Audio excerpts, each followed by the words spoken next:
présente rapidement les personnes qui parlent aujourd'hui. Donc le groupe est composé de Mylène Badou, Akiné Abiyam-Meré, Alizé Trom, Loïc Vallet, Mélanie Esseiva, Solène Humer et Florian Mestre. J'espère que j'oublie personne. Léonie Bignon. Et Alice Perita. Et aujourd'hui, nous allons donc entendre Akiné Abiyam-Meré. Tu es une personne noire, transmasculine, genderqueer, engagée dans la scène militante queer et afro-descendante en Suisse romande. Actuellement, tu es en bachelor en sciences biomédicales à l'université de Fribourg. Alizé, tu es diplômée de la Haute École de gestion à Genève avec un bachelor en information documentaire et tu travailles à la bibliothèque de Montpellier-Veto. Loïc, tu es improvisatrice, actrice, metteuse en scène, chanteuse et pédagogue et tu joues sur les scènes francophones de théâtre et d'improvisation en plus de donner des cours dans toutes ces différentes disciplines. J'ai résumé, vous avez si jamais les biographies détaillées dans vos dossiers. Et Mylène Badou, on ne la présente plus. Médiatrice culturelle de la bibliothèque de Vevey, responsable de la médiation culturelle depuis 2011. Ouais. Bonne... C'était gênant. Merci beaucoup. Merci à Bibliomédia, à Céline, à Marina. Merci à Samia Swali pour cette année riche, qui est émouvante pour nous parce que c'est la dernière réunion du groupe a eu lieu mardi. Et donc, on conclut avec vous en beauté aujourd'hui. Alors, commençons par le contexte. Donc, rapidement, avant que je passe la parole à mes collègues, la bibliothèque de Vevey propose 2 programmes culturels par année, dont un qui est dédié à une thématique. Pour exemple, on a eu le programme Culotté dédié aux sexualités en 2020. On a eu Demain tout ira bien, LOL, dédié à l'agenda 2030 l'année passée. Et cette année, on a Plus votre temps, dédié aux cultures afrodescendantes. Ce qui est intéressant, c'est que pas tout le monde le sait, c'est qu'on essaie de faire réfléchir bien évidemment le public, mais aussi la bibliothèque, c'est-à-dire le fonctionnement interne. Et c'est là que c'est plus douloureux. Du coup, on essaye de créer un groupe de travail par thématique afin que la bibliothèque puisse réfléchir sur, se remettre en question et puisse réfléchir sur ce qu'elle pourrait offrir de mieux à un public ou plusieurs publics. Donc, dans le cadre du programme des sexualités, nous avons donc créé un groupe de travail dédié aux questions au public LGBTQIA+. On pose toujours la question de la discrimination au centre à la bibliothèque de Vevey. C'est des questions que vraiment ont travaillé, par exemple Serge Saada, il développe dans son livre « Et si on partageait la culture ?» Il travaille beaucoup sur ces questions de discrimination, à Bibliomédia aussi, c'est-à-dire se demander qui est discriminé socialement dans son accès à la culture et aux arts, qui est maintenu à l'écart des lieux culturels et pourquoi, et comment faire pour que cela change.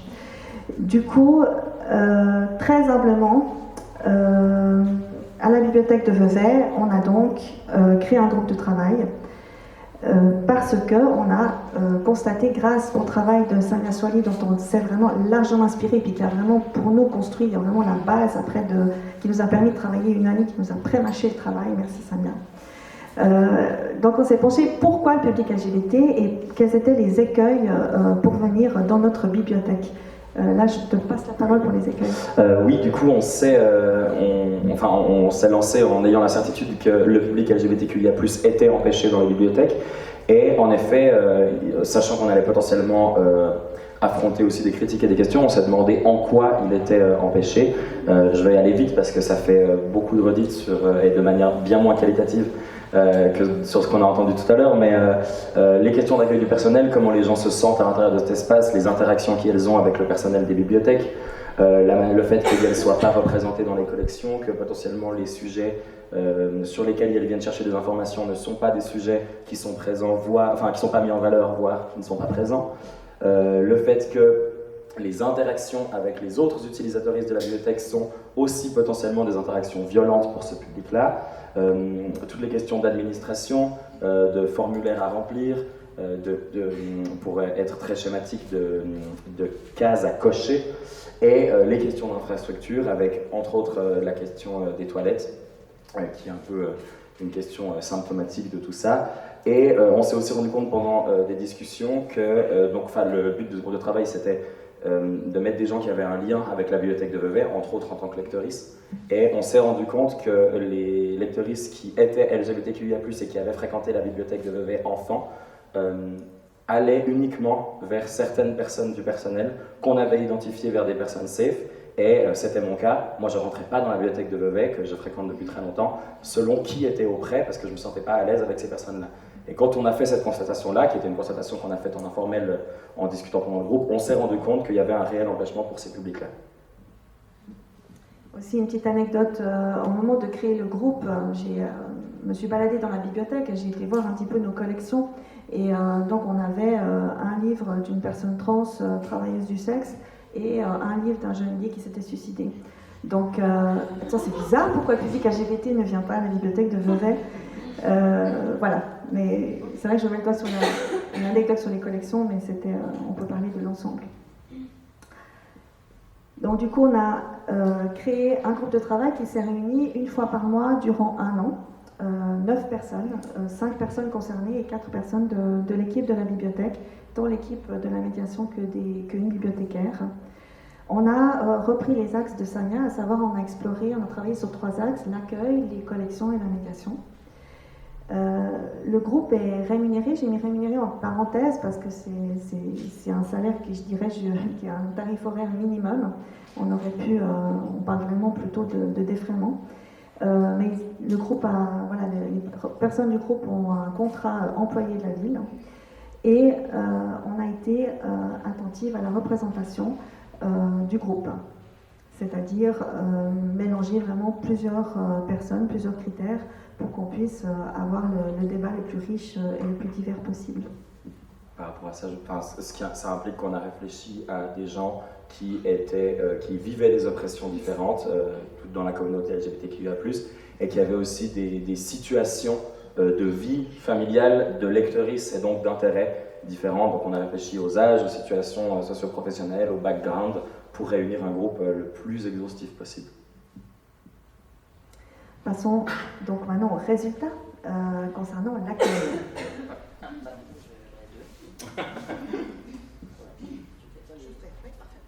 Alors, du coup, concernant l'accueil, on s'est penché là-dessus pour un peu... là, ce qu'on va vous présenter, c'est un peu nos recommandations et ainsi que les actions que nous, on a décidé de mener au sein de la bibliothèque. Donc, pour ça, parfait. Par rapport à l'accueil, donc bibliothèque ouvertement positionnée comme alliée, qu'est-ce que ça veut dire? Du coup, ce qui se passe, c'est que nos recommandations à nous, c'était la formation du personnel. Du coup, la formation du personnel, il y aura cet après-midi un atelier, en fait, un peu d'introduction sur en quoi ça consiste. Du coup, je vous invite à venir cet après-midi pour plus de questions. Et sinon, ensuite, à une charte, on a la rédaction d'une charte avec le groupe de travail, et qui, du coup, pour les personnes qui ne savent pas forcément ce qu'est une charte, c'est un peu un document exhaustif qui fait une liste et une description des comportements qui ne seront pas tolérés au sein de la bibliothèque, ce qui peut du coup être utilisé comme référence lors d'une situation où il y aurait besoin de confronter certaines personnes suite à un comportement. Et ensuite à ça, il y a eu la page publique sur Internet, donc sur le site de la bibliothèque, et dans laquelle il y a du coup lien aux collections,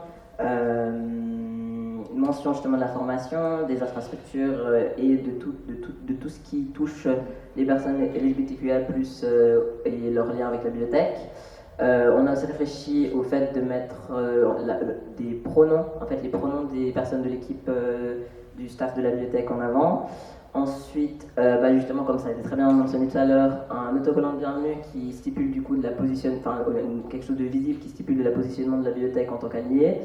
Des formulaires inclusifs pour les membres et personnes qui vont du coup être usagères de la bibliothèque, un recrutement accessible et inclusif aussi, ça veut dire que là ça serait plutôt au niveau des professionnels, réfléchir à comment rendre accessible du coup à ce public l'accès professionnel de la bibliothèque, et du coup au niveau des infrastructures, les fameux WC dégenrés. Voilà. Et du coup, là, c'est une très très belle image des merveilleux WC de la bibliothèque de Vevey. C'est brillant, c'est magnifique. Et les boîtes à règles. Ah oui, et les boîtes à règles, qui est aussi super belle à part ça. Voilà. Et donc, maintenant, pour parler un peu des obstacles qui ont pu être rencontrés, voilà. Alors, le premier obstacle, du coup, c'était le budget dédié à la formation du personnel. Donc, du coup, c'était poser la question de est-ce que la formation du personnel aura lieu pendant les heures de travail ou en extérieur des heures de travail? Si oui, faut-il faire, ça demanderait le fait de fermer la bibliothèque pendant le jour de formation. Ensuite, des réticences de pourquoi ce public et pas un autre, ou des argumentels qui pourraient qui pourraient venir au sein de l'équipe ou même au sein du public externe. La légalité face aux toilettes dégenrées, c'est-à-dire que la légalité quant aux législations du canton de Vaud, et ensuite aux réticences ensuite des personnes qui pourraient peut-être s'y opposer et utiliser du coup la légalité pour pouvoir s'opposer aux toilettes dégenrées. Notamment justement dans le cas spécifique de la bibliothèque de Vevey, c'est parce qu'il y a la bibliothèque et ensuite il y a le café littéraire. Et au niveau des cafés et restaurants, c'est pas la même législative qu'au niveau de la bibliothèque. Et du coup, c'est pour ça que ça a pu poser des problèmes. Ensuite, les réactions de réticence sur les réseaux sociaux, notamment les réactions transphobes. Et ensuite, des problèmes techniques et d'infrastructure. Donc du coup, le dégenrage des problèmes techniques. Après, pour ça, moi, je ne suis pas bibliothécaire, mais en gros, il y a eu des problèmes quant au logiciel utilisé pour enregistrer les personnes et aussi, par exemple, pour le langage inclusif, se poser la question par rapport au lecteur pour les personnes malvoyantes, par exemple à l'utilisation du X ou pas, qui du coup a amené au choix de plutôt utiliser le langage épicène, si oui ou non. Et enfin, du coup, cette mention de la neutralité qui a très bien été expliquée tout à l'heure, qui en fait n'est pas vraiment réelle et qui défend plutôt le statu quo imposé. Ouais, alors je crois que j'ai tout dit. Du coup, je vais passer la parole, c'est à toi. Ah, attends, à Alizé pour les collections.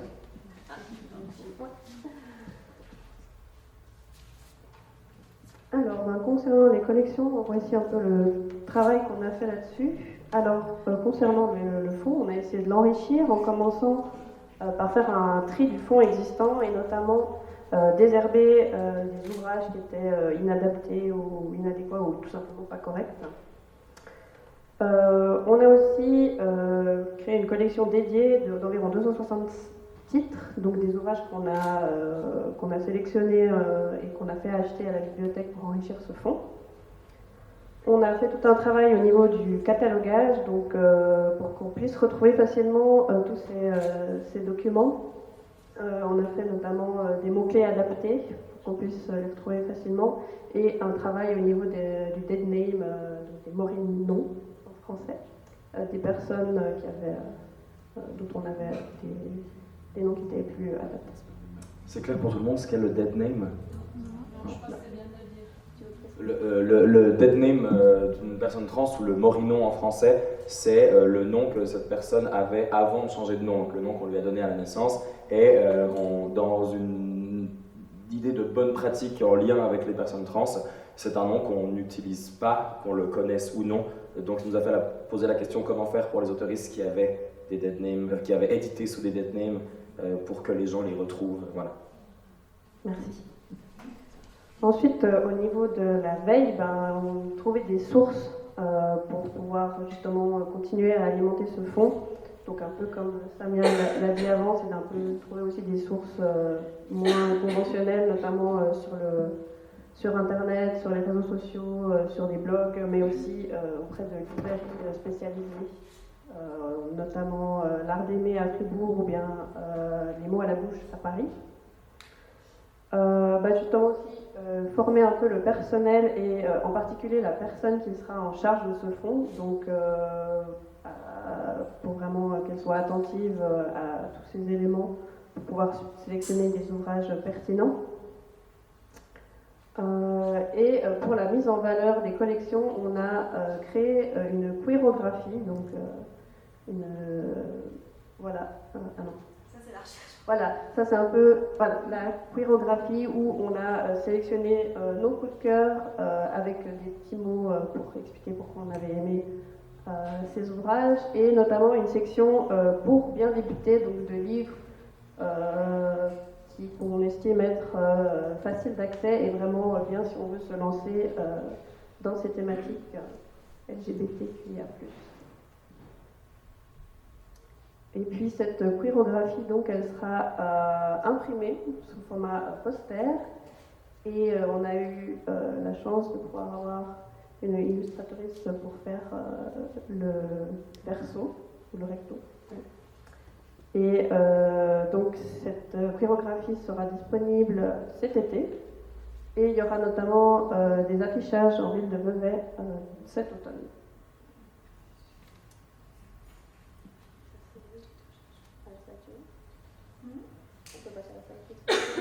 Ah, merci. Alors, ensuite, les obstacles qu'on a rencontrés pour la thématique des collections. Déjà, trouver et sélectionner des ouvrages pertinents. Donc, il fallait chercher des personnes compétentes et des ressources, ce qui demandait quand même du temps et de l'énergie. Ensuite, le recensement compliqué d'œuvres qui figuraient déjà dans le fond. C'est un travail assez titanesque et puis on ne savait pas jusqu'à quel point aller. Donc on a dû s'y fixer un peu des limites. Et enfin, le personnel qui n'est pas concerné ne se rend pas compte que des collections qu'ils ont pu choisir ne sont pas forcément représentatives ou correctes. Donc il faut les former à ce sujet.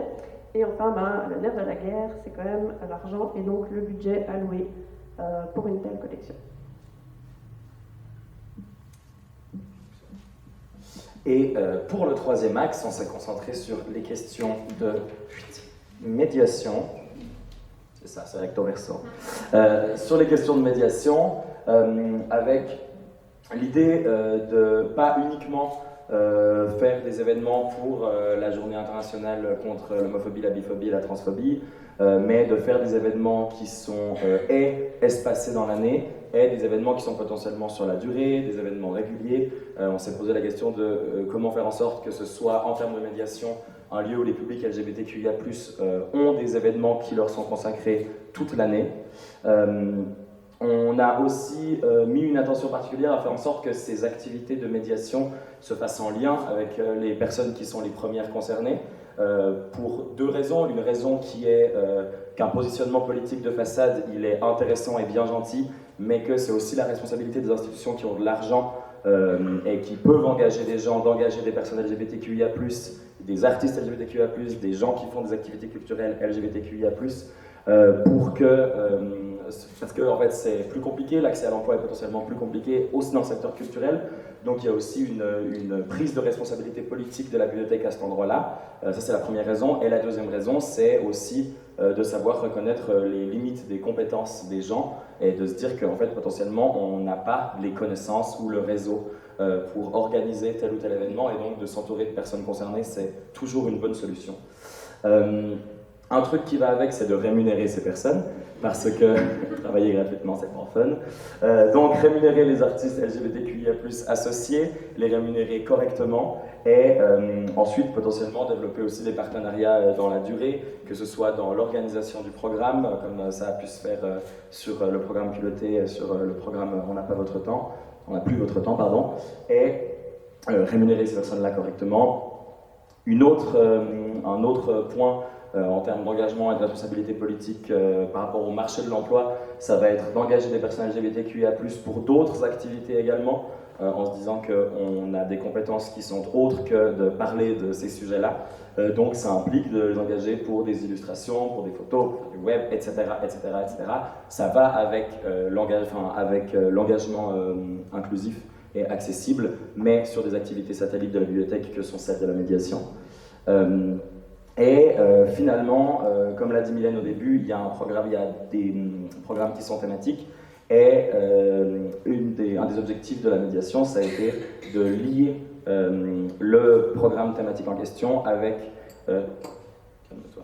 les questions LGBTQIA+. Donc là, par exemple, sur le programme sur les cultures afrodescendantes, au mois de juin, il y a tout un programme qui lie les cultures afrodescendantes avec les thématiques LGBTQIA+, entre autres une formidable table ronde qui s'appelle Afro-Trans et qui est le 22 juin, n'hésitez pas, ça va être formidable. Voilà, ça c'est dit, on peut passer à la slide suivante. Ça, voilà, c'est des exemples de ce qu'on a fait. Donc, il y a eu des contes avec Tralalalita, donc une drag queen. Il y a eu hier un concert sandwich avec Ash Callisto, qui est un chanteur racisé queer. Il va y avoir, je ne sais plus, l'atelier maquillage drag queen. Le 11, vraiment, prenez ce programme, il est rentré.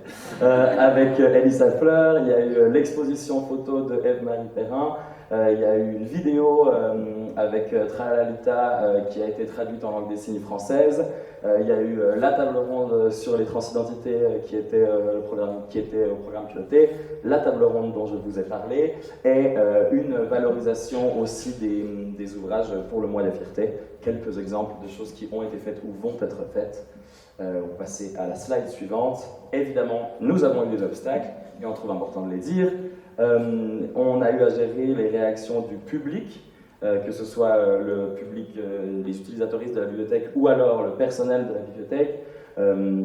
Et du coup, c'est des choses auxquelles on s'est préparé. C'est aussi ça qui nous a fait réfléchir à pourquoi les publics LGBTQIA+ sont empêchés. On a eu une lettre des fachos de l'UDF, qui sont, on va le dire, qui ont écrit. L'UDF, c'est un parti de droite, comme ça, un tout petit parti, qui, lors de la table ronde sur les transidentités, donc être transgenre aujourd'hui, ont écrit que c'était honteux qu'il n'y ait pas un médecin et des avis contre pour faire un débat.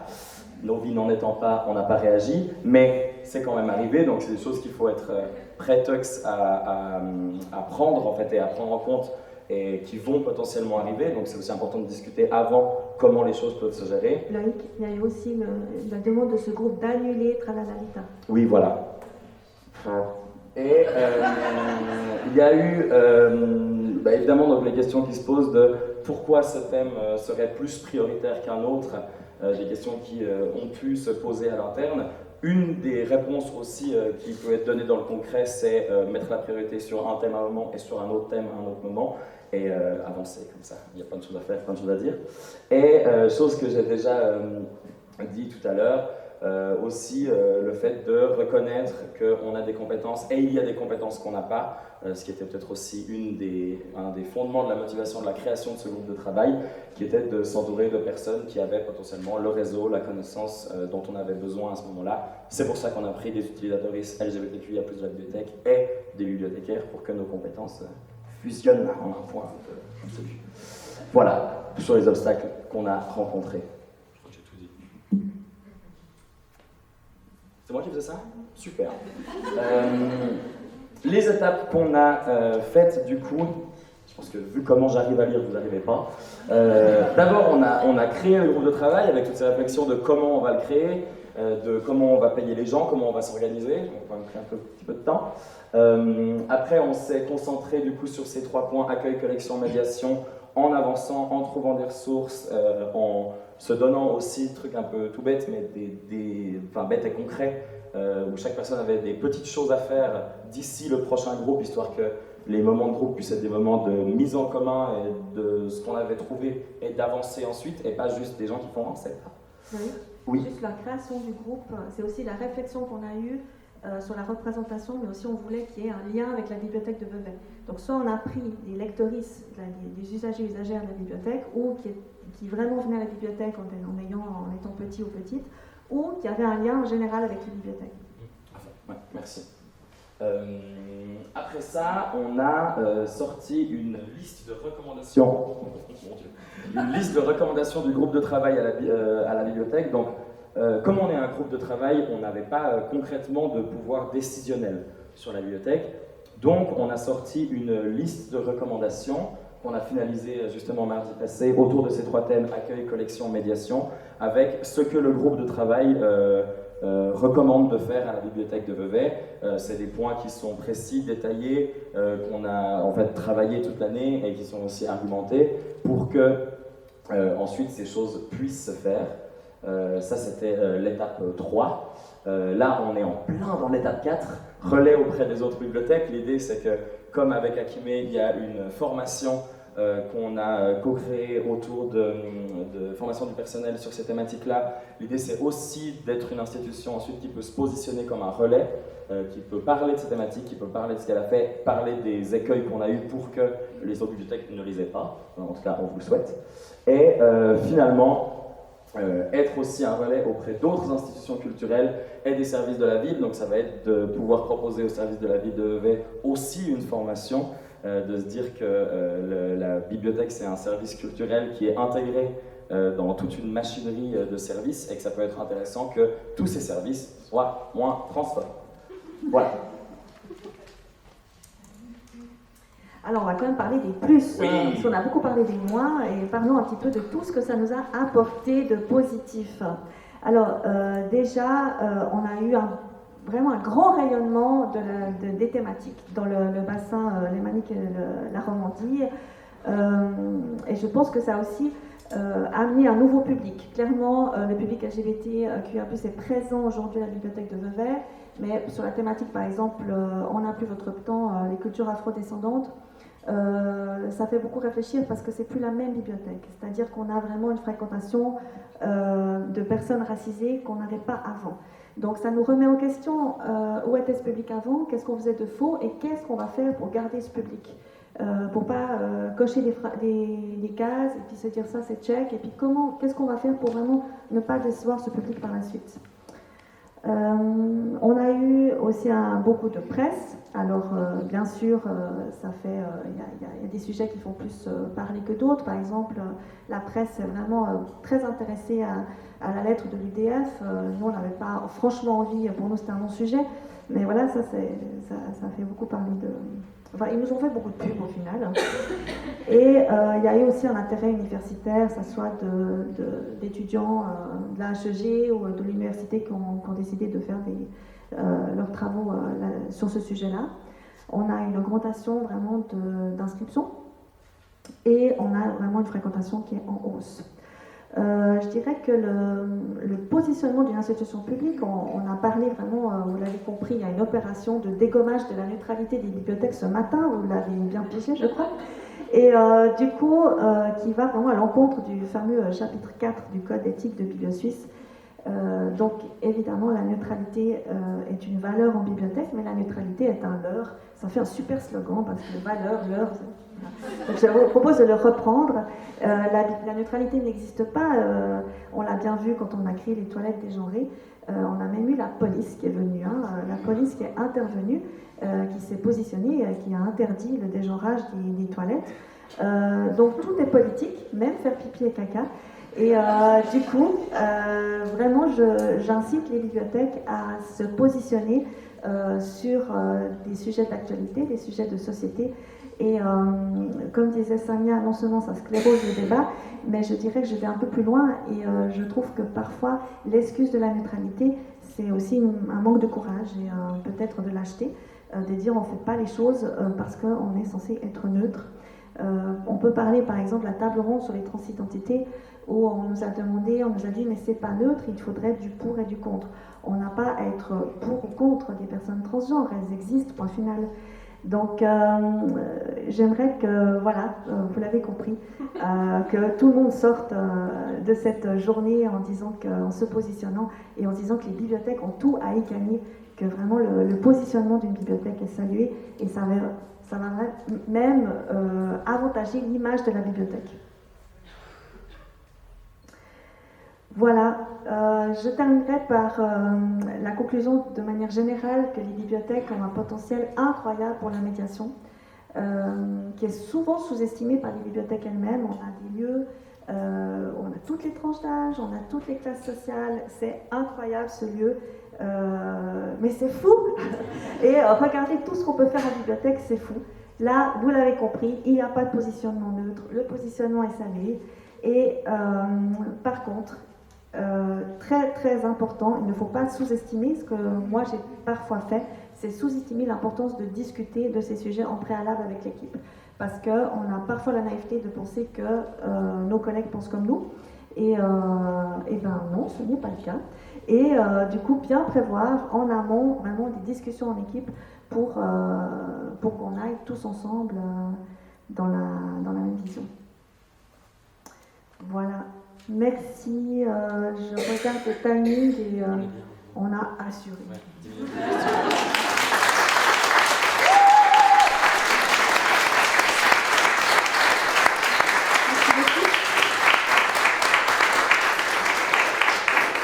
Vous avez été si convaincante que pendant que tu parlais, Daniela, elle nous a inscrit, Céline, Daniela et moi, à votre prochaine rencontre sur votre site internet. Merci beaucoup.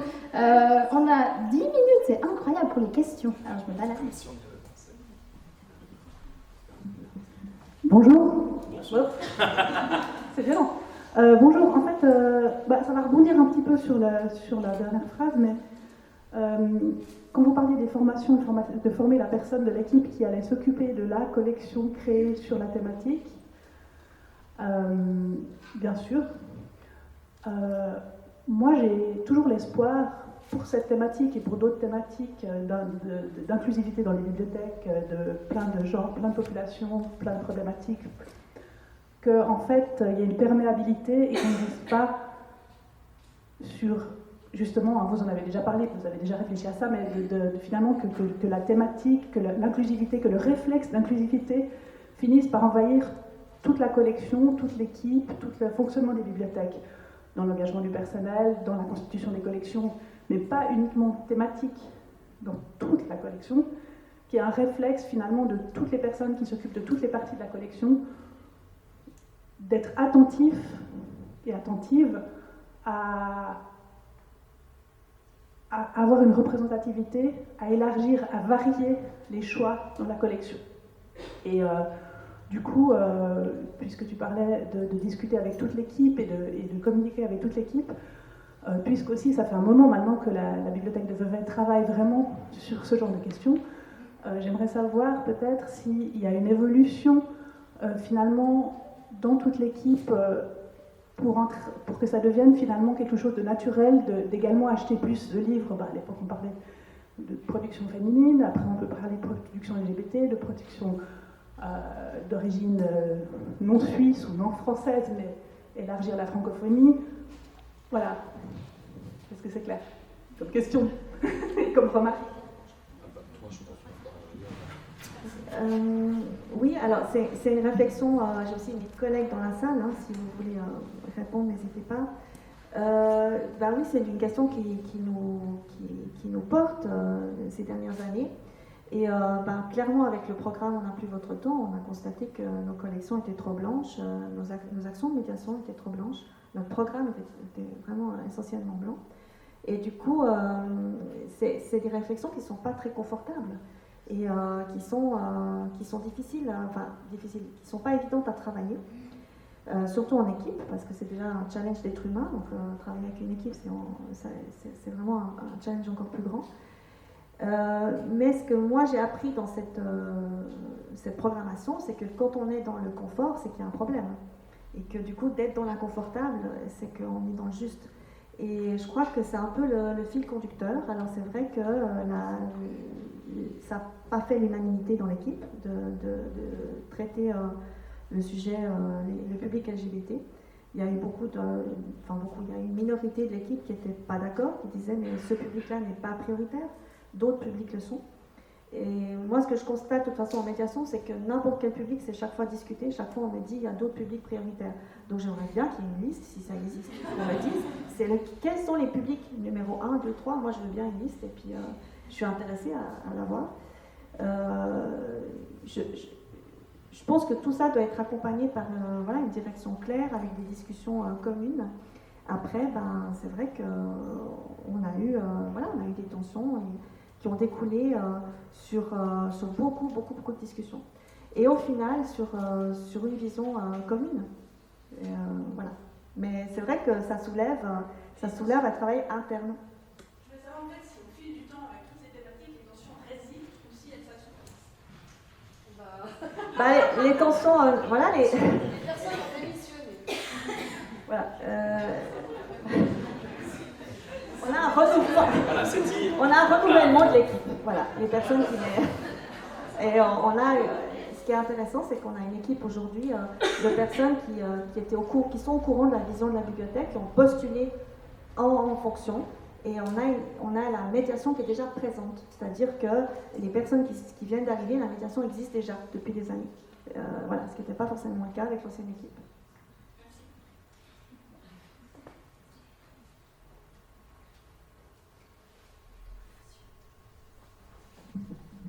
Bonjour, merci pour cette présentation. J'avais juste une question un peu pratique au niveau de la constitution et de la création du groupe de travail. Comment vous avez approché les gens concrètement? Vous avez dit qu'ils avaient un lien avec la bibliothèque, mais donc vous avez approché des usagers ou bien comment vous les avez trouvés en fait?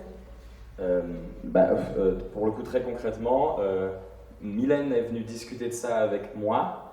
Après, je suis venu discuter de ça avec Akime. Et on a réfléchi les trois à des gens qu'on connaissait, parce qu'on avait du coup les trois un lien avec cette bibliothèque, et qui étaient LGBTQIA+. Et au début, on n'était pas 9. Et en fait, au bout d'un moment, on s'est rendu compte qu'on aurait vraiment besoin de quelqu'un qui avait les deux casquettes, donc bibliothécaire et LGBTQIA+. Et du coup, on est allé chercher des gens. Et en fait, ça s'est aussi construit au fur et à mesure des compétences qu'on n'avait pas. Et puis après, Mélanie nous a parlé d'une de ses amies. Et en fait, c'est au final qu'on était 9. Mais au début, on va pas vous mentir, hein, les 2-3 premières séances, on se regardait un peu en sachant pas trop ce qu'on faisait.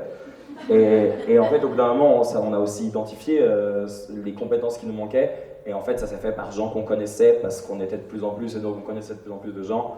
Et on a aussi, au bout d'un moment, limité le nombre de personnes. À 15, on ne prend pas de décision. Il y avait là-bas, je crois. Ouais, je pointe du doigt.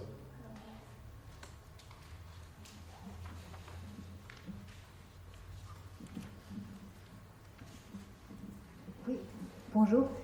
Vous avez parlé avant d'un tri d'ouvrages qui a été fait.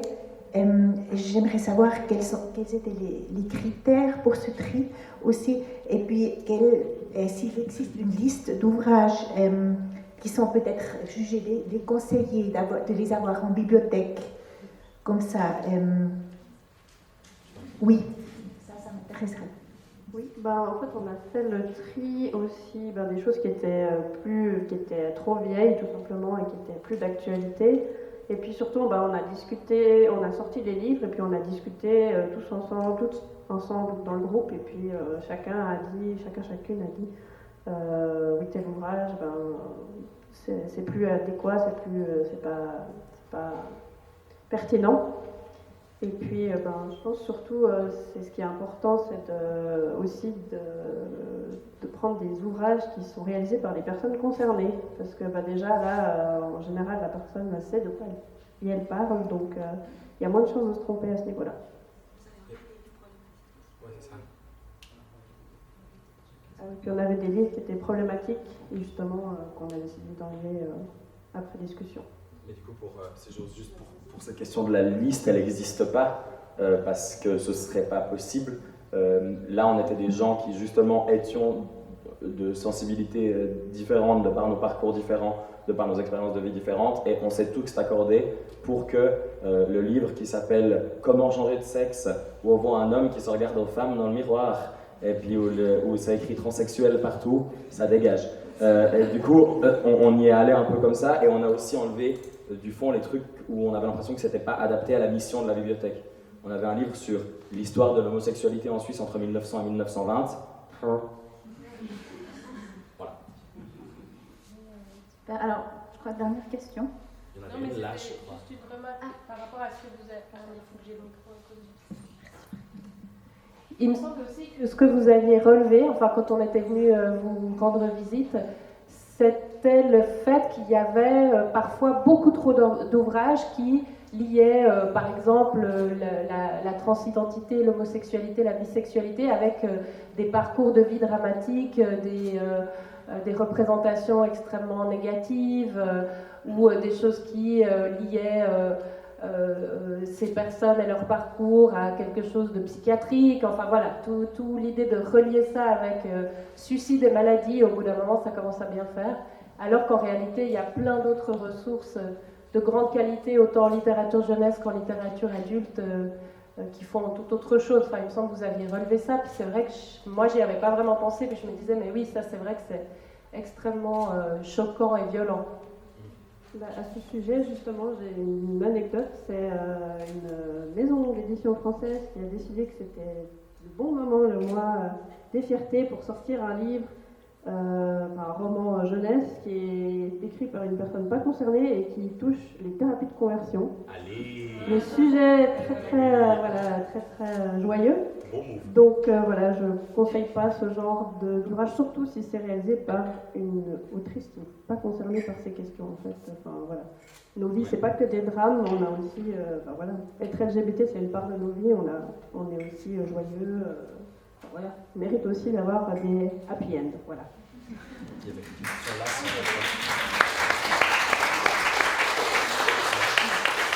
Rapidement, une dernière question, je ne sais plus qui c'est qui levait la main.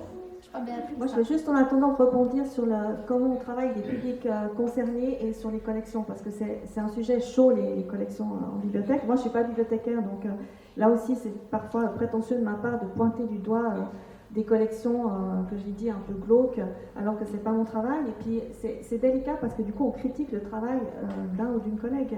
Et d'où vraiment la formation du personnel, et puis se rendre compte quand on n'est pas concerné, de se dire ah mais ce livre est problématique, cet ouvrage s'il est entre les mains d'un jeune peut vraiment être reçu de manière très violente.